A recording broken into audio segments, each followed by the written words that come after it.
Меня зовут Григорий Манев. По профессии я журналист. Мое призвание – рассказывать людям о братьях наших меньших. Несколько лет назад, будучи автором и ведущим телевизионного проекта «Планета собак», я приехал в Южный Казахстан. Там судьба свела меня с удивительным человеком – Данияром Даукеем.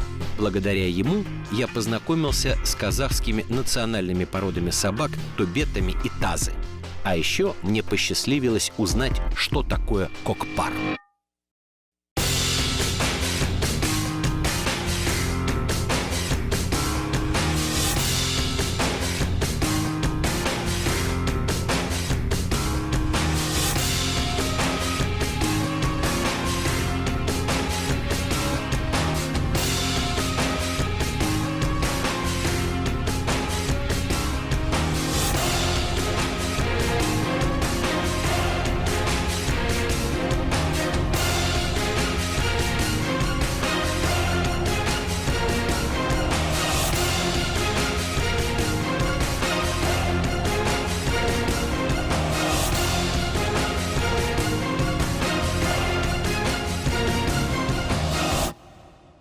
В каждой стране есть свои любимые национальные виды спорта. В России это лапта и городки, в Канаде это хоккей, в Англии футбол и регби. Ну а здесь, в Казахстане, это, конечно же, кокпар.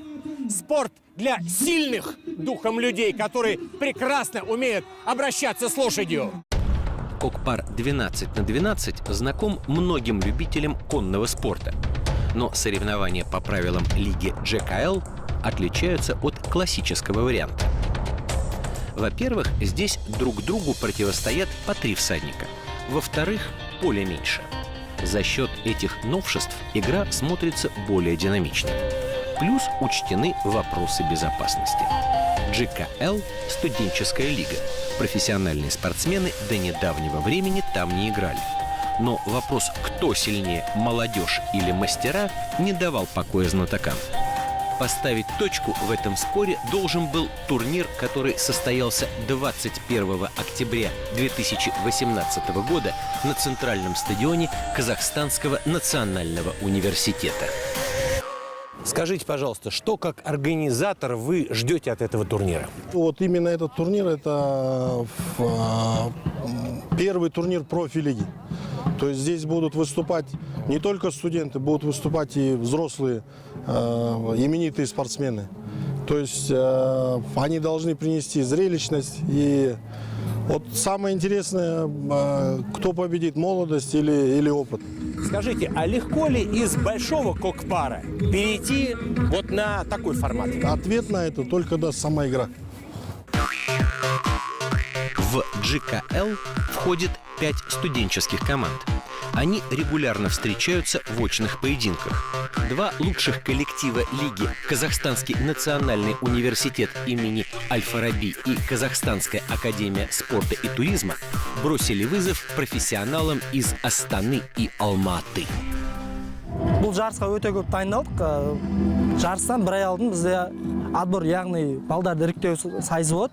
Іріктеліп өткен сақа ойыншылар барлығы осы Казгудың намысын қорғап жүрген жігіттер. Бірнеше жылдан бері атпен жаттығу жасадық, көп жаттығу жасадық. Тауда бір айдай жаттығу жасадық. Мастера, чтобы не ударить в грязь лицом, тоже подошли к подготовке серьезно. Сборы у нас были, проходили. На другую соревнование было, и сюда тоже сбор проходили. На сборах у нас утром была пробежка, потом в зал ходили, потом с лошадьми были. После обеда с лошадьми готовились уже. Лошади обучали. Жақсы дайындалдық. Отлично все было.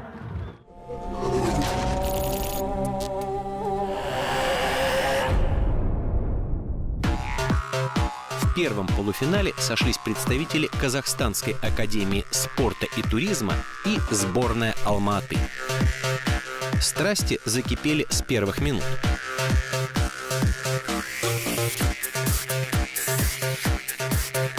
Медикам без дела скучать не пришлось.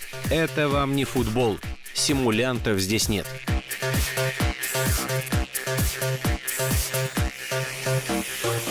Спортсмены сразу же напомнили, что когда-то кок-пар был не просто увеселительным мероприятием, а боевой игрой, которая по своему духу близка каждому казаху. Что в этой игре такого, что нету в других? ұлттық ойыны біздің қазақтың спорт ойыны бұл командалық көкпардың бірі. Бұл ойында нағыз жігіттердің бірі шаба береді. Нағыз жігіттер мықтылар шабады. Бұл жерде жаңағы дайындық әр уақытта болу керек, күш мықты болу керек. Қолдың күші, мына жамбас күші, атқа отыра білу керек. Егер жеңіл болсаңыз, арттан ұшып кетесіз жаңағыдай. Салмақты болыңыз. Бұл жерде жалпы күш мұнда түседі жамбасқа. Тақым мықты болу керек қазақта. Искушенные зрители обсуждали тактику команд и силу спортсменов. А меня восхитили четвероногие участники этой игры. Очень интересная порода лошадей принимает участие в этих соревнованиях. Это настоящий казахский карабаир. Когда-то давным-давно в древности казахи называли этих животных безязыкими людьми. Ну а сейчас, глядя на этот турнир, я просто восхищаюсь взаимопониманием седока и этого замечательного животного. Да, мой хороший? Да. Ты такой красивый. Да. Такой красивый. Очень преданные создания. Пока я проводил опрос зрителей и знакомился с лошадьми, полуфиналисты решили сразу продемонстрировать все прелести формата 3 на 3. Постоянный контакт, скорость, обилие голевых моментов.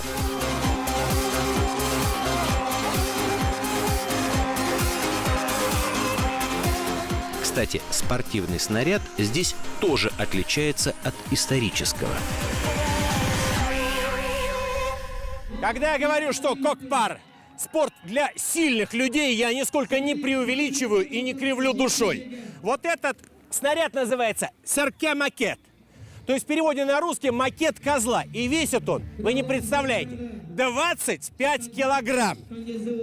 А вот эти ребята поднимают его легко, одной рукой. Вот это настоящие батыры. По итогам первого матча опыт оказался сильнее студенческого задора. 7-3 – победа сборной Алматы. Но, несмотря на поражение, ребята из Академии спорта и туризма смотрелись не хуже своих оппонентов.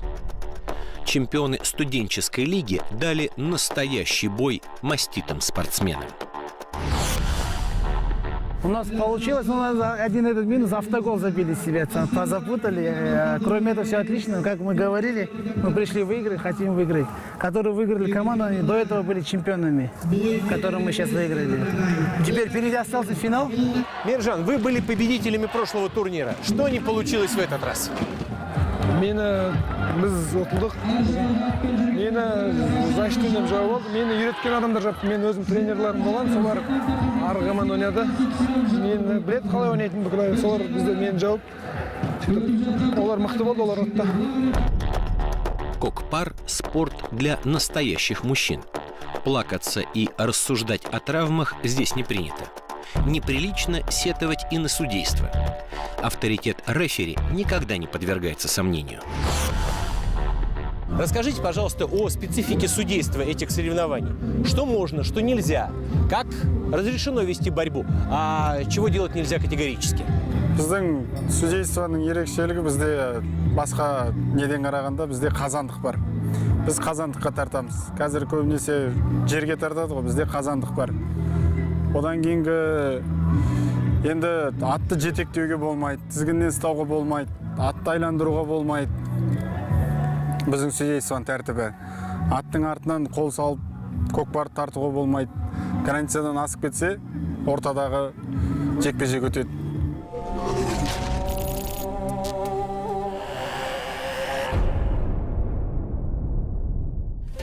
Во второй игре жребий свел гостей из Астаны и хозяев поля – спортсменов Казахстанского национального университета имени Аль-Фараби. Подавляющее большинство зрителей на трибунах поддерживали своих однокашников. После объявления составов команд барабаны не умолкали. Фанаты рвали свои голосовые связки. Эмоции зашкаливали.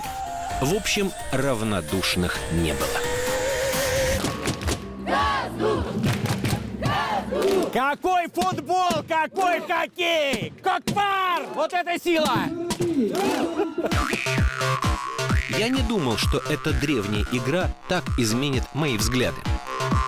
Кстати, в Европе существует отдаленно схожий с кокпаром вид конного спорта с мячом – хорсбол. Он сочетает элементы баскетбола и регби. В Южной Америке тоже есть свой аналог. Называется пато. Там всадники сражаются за обладание резиновой уткой. Другое дело – Казахстан.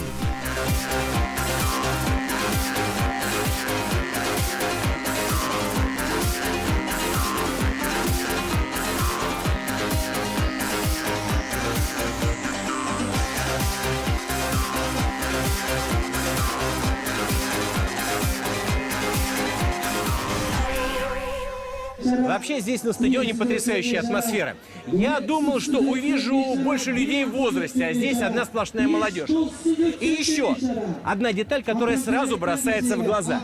Люди здесь разбираются в кокпаре, несмотря на юный возраст. Они не просто так пришли поглазеть. Они хотят увидеть настоящий национальный вид спорта. Настоящее казахское зрелище. Молодежь, она же свежа к новым идеям, к новым мыслям. Поэтому мы всегда должны настраиваться именно на молодежь. Тогда будет будущее. Наблюдая за болельщиками, я сделал еще одно открытие. На трибунах стадиона было немало представительниц прекрасного пола, которые, между прочим, болели не менее страстно, чем мужчины. Скажите, почему девушки, женщины приходят смотреть кокпар? Ведь есть же фигурное катание или художественная гимнастика. Для нас очень интересно, потому что это наша традиция. Мы должны знать, это должны знать не только мальчики, но и девочки. Потому что мы все народ Казахстана. Я думал, вы скажете, некоторые приходят женихов приглядеть. Смутил я девушку своим последним вопросом. Но прецеденты, как говорится, уже случались. Капитан астанинцев Алихан Калибаев в свое время увез из Алматы секретаря соревнований ДЖКЛ Камилу Райфову. Сейчас они муж и жена. Но даже такая поддержка не помогла сборной Астаны. В заключительной трети матча хозяева провели одну результативную атаку, и она оказалась решающей. 1-0. Алихан был настолько расстроен, что даже не сразу согласился на интервью. Но потом все-таки уделил нашей съемочной группе пару минут. Алихан, была равная игра абсолютно. Почему не удалось победить? Ойын жақсы болды. Дым не болған жоқ. Жақсы ойын болды. Жеңіліп қалдық. Жеңісті де білу керек, жеңілді де білу керек. Команда мықты болды. Кішкеден нормальный ойын болды. Все было отличная игра. Надо сказать, что победители своей радости особо не показывали. Полуфинал забрал у них почти все силы. Скажите, почему такой скромный счет 1-0? Другие забивали и 5, и 7, а у вас только 1. Бұл жерде ойын өте қатты дайындықпен келген барлық команда. Біздің қарсылас команда өте мықты болды. Яғни Астана қаласының мықты жігіттері, солармен қарсы ойнадық. Олар да өте тәжірибелі жігіттер, біздегі жігіттері жас жігіттер. Говорят, дома и стены помогают.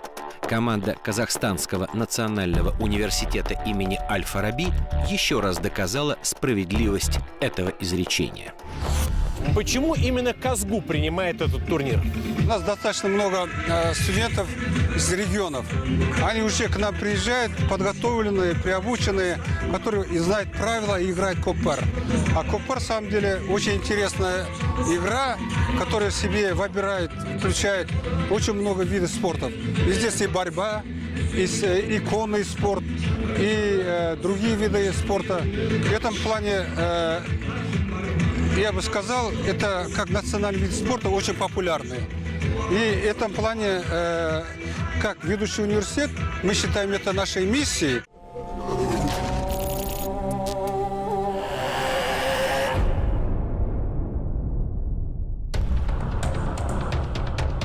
В финале турнира встретились победители предварительного раунда – команды Казахстанского национального университета имени Аль-Фараби и сборная Алматы. Стадион закипел вновь. Еще 2 дня назад я не думал, что стану фанатом Кокпар. Вообще на стадионе игра смотрится совершенно по-другому. Если вы захотите когда-нибудь проникнуться этой игрой, этой силой, увидеть великолепных животных, которые участвуют в этом соревновании, обязательно приходите на стадион. Потому что Кокпар рассказывать об этом виде спорта бесполезно. Его нужно видеть и видеть вживую. Первый раз Кокпар, то, что называется вживую, я увидел на играх кочевников. Там команды соревновались в формате 12 на 12. Игра мне понравилась. Но как неискушенному болельщику показалось немного архаичной. Правила GKL приблизили ее к мировым спортивным стандартам.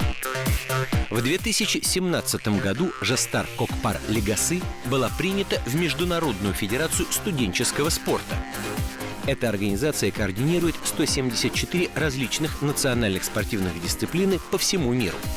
Под ее эгидой каждые 2 года проводятся летние и зимние универсиады.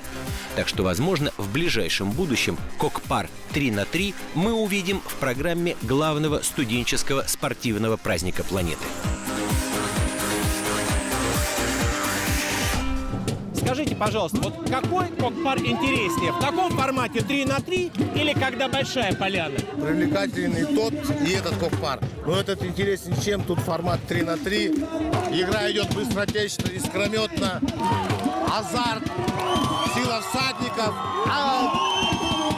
Но это, знаете, вам как сказать, у каждого казаха в крови даже это сидит, наверное. Даже я сейчас сам хочу играть, честно говоря, в Кокпар. Хотя я вырос в городе, но, знаете, видите, сколько болельщиков здесь. Вот наше подрастающее поколение. Тебе нравится? Да, мне нравится. О. Я когда вырасту, буду играть. Вот так сидишь с молодым человеком, и как знать, может быть, через какое-то время он будет чемпионом Казахстана, а может быть и чемпионом мира по Кокпар. Надо запомнить этого парня в лицо.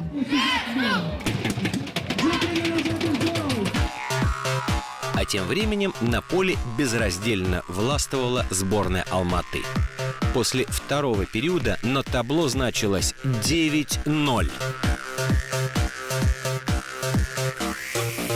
Все-таки очень динамичный и красивый вид спорта. Единственное, немножечко обидно, что в финале алматинцы, пользуясь спортивной терминологией, выносят то, что называется, в одну калитку второго финалиста. Но интересная штука. Зрители не расходятся, и университетская команда получает не меньше аплодисментов и восторгов, чем победители. Казалось, что студентов ждет сухое разгромное поражение. Но я еще раз убедился, что Кокпар – это игра настоящих мужчин. Ведь ни один силач не станет унижать проигравшего. Нет, алматинские батыры не поддавались. Они просто проявили уважение к сопернику, к зрителям и организаторам турнира. Итоговый счет финала 10-2, на мой взгляд, абсолютно объективен. Понятно, что счет обидный 10-2, но все-таки как вам игра? Ойын өте жақсы болды, керемет болды. Біздің қарсыластарымыз өте мықты болды. Содан соң біз амал жоқ. Балдар да шаршаған, жаңағыдай ойын өте мықты болғаннан кейін есеп айырмасы осылай болды. Енді келесі жарысқа және де тыңғылықты дайындалып келеміз деген ойдамын. Вот мне со стороны показалось, что лично для вас турнир был легким. Одним накидали 7, другим 10. Ну, а все-таки как это выглядело изнутри? Это правда, наша команда была сильная, лошади были сильные. Но еще в команде была сплощенность. Играя 2010 года в одной команде играем. 8 лет уже почти. Друг друга понимаем, полслов, даже без слов понимаем. Просто друг друга показываем, что надо делать и все. Этот турнир вообще высший был, хороший, в высоком уровне был. Такого еще не было в городе. Всегда было в каком-то поле, еще где-то. Вот в таком месте. Первый раз. Спасибо организаторам большое. Как вам турнир? Оправдал он ваши ожидания? Конечно. Все, позвали профессионалов, профессионалы себя показали достойно. Хотя они первый раз играли при таких трибунах, именно в нашем формате, это именно студенческий формат. Конечно, тренеры сделают необходимые выводы, а спортивные обозреватели разберут игру. Но меня, простого зрителя, интересовал только один вопрос. Все-таки, что же является главной составляющей победы в Кок-Пар? Сила и опыт наездников? Быстрота и выносливость лошадей? А может быть, что-то еще? Один поле не воин здесь. Он ничего не сделал здесь. Поэтому же надо играть сплоченно, помогать друг другу. Командная игра это.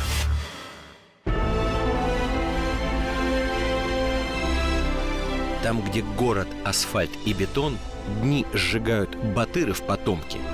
Пусть развеет рекламный неон, голос крови напомнит истоки. Чтобы им захотелось в седло, по просторам считать километры, чтобы дух захватило и жгло, чтобы навстречу горячие ветры. Еще 100 лет назад ни один кочевник не мог себе представить жизни без коня. Казах и лошадь были просто неразделимы. Но шло время. Человек пересел на автомобили, поезда и самолеты и практически забыл о своих старых друзьях. Сейчас в городах Казахстана изваяние этих животных можно встретить практически повсюду. А вот живьем только на Кок-Пар.